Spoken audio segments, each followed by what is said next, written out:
Hi sailors, I am Shishpal and welcome to my channel Maths Pirates. Hope your day is being good. In the previous video, we covered the introductory part of this new playlist of Epoch 1 where I explained the prerequisites of the necessity of introducing their own style of number system. In different places of the world, they introduced their own style of number system which made them comfortable to use, right? As a part of our journey into the world of mathematics, we sailors sailing the seas of knowledge. With that same curious mind, let's start our today's video with the aspect of one-to-one correspondence. It is the first step of measuring the quantity. The first step of measuring the quantity, the amount of livestock they had, the amount of trades that were happened, etc. But the limitation lies in a small scale. I will be explaining in detail. Let's listen carefully. One-to-one correspondence, it is the first step of counting, which in the sense measuring the quantity. The counting in the sense measurement of the quantity, and one-to-one correspondence is the first step of counting. This was a first activity people had done in their own space to make a record of the livestock or goods they had. Now let's consider a, a simple example. Starting with a simple story, let's consider we have a farmer. He is a farmer, and consider this farmer has certain bunch of buffaloes. He is growing some buffaloes as a source of milk. See, because still we did not enter the part of numbers, I am not specifying the count over here. Now we have certain group of buffaloes here. This farmer has hired certain group of buffaloes here. Now a farmer, what will be the necessity of the farmer? He need to maintain the record of the quantity, a group, the count of buffaloes he had, right?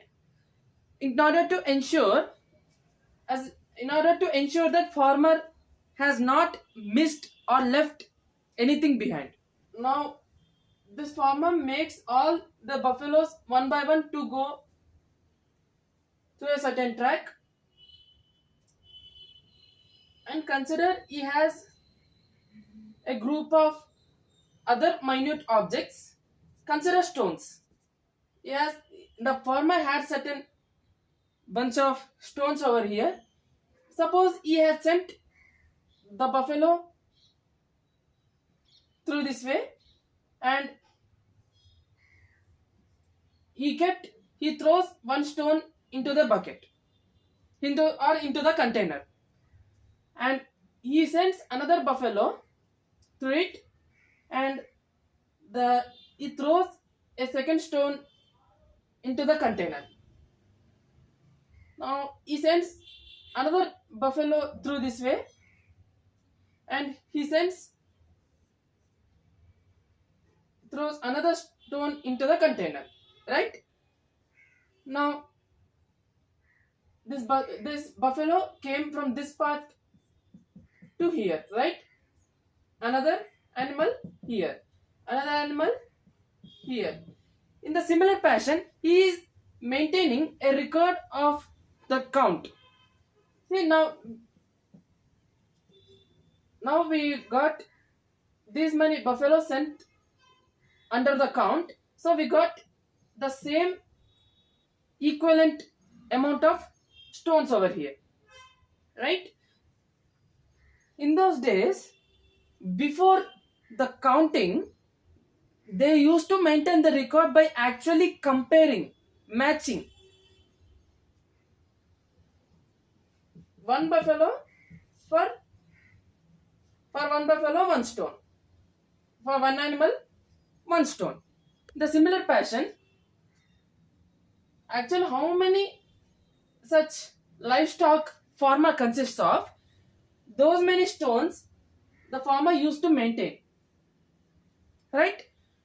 After sending all these buffaloes, if he had got the same exact match of stones over here, that ensures that the farmer had not missed any livestock, right? This real life scenario of measuring quantity is called one-to-one correspondence. Before numbers actually existed, the people used to make or track the record of their stocks, livestock, as well as their goods of small scale using this one-to-one correspondence method, which means one count for one object. For single count, one object. That's how they used to maintain the record. Of course, the process is being good. They were able to maintain their records perfectly. Then what the problem occurred? See, because the process is good. The process of measuring the count of goods is really good. But the problem is, this process is applicable only for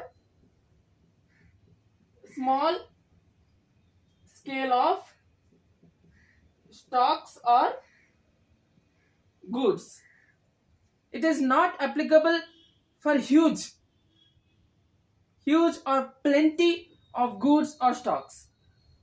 Whenever it comes to the aspect of measuring the quantity of such a bulky amount of goods, it is really a complicated thing to measure the quantity. Maintaining that bulky of goods is already a messy thing, but in order to measure that bulk quantities, maintaining that substitute objects, like the farmer maintaining the stones to measure the quantity of livestock, it's a really risky as well as strainful thing. That was the drawback of one-to-one correspondence. The method of measuring the quantity of goods or stocks, this method only applicable for small scale. It's an important word here, small scale. Before existence or considering formal system of numbers, the first thing people preferred was within their own boundary, within their own assets. They prefer this method to maintain their own record of quantities of their goods or stocks. Okay, this is all about our today's video regarding one-to-one correspondence. As a part of the journey, we'll be covering the complete evolution and the clear-cut conceptual idea as well regarding the numbers and number system. Okay, sailors, continuing the process of sailing the seas of knowledge. Let's meet in the next video. Until then, bye bye.